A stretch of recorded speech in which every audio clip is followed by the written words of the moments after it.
What's up, Diablo here to all my car nuts and car buffs. We are actually on a mobile repair job today here in beautiful Granada Hills, working on this 59 Ford Fairlane 500. Wow, this car's been in this jungle for a very long time. We are actually going to be doing a generator to alternator upgrade, which means that we're going to be taking the old style generator and installing a alternator.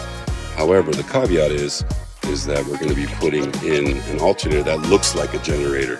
So yeah, stand by once we fire this thing up.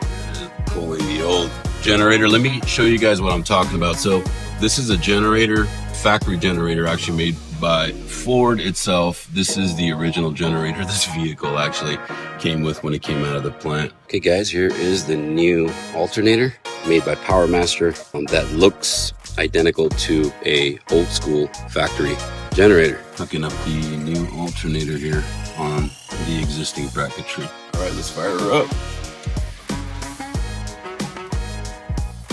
There it is, 14.5 volts at idle.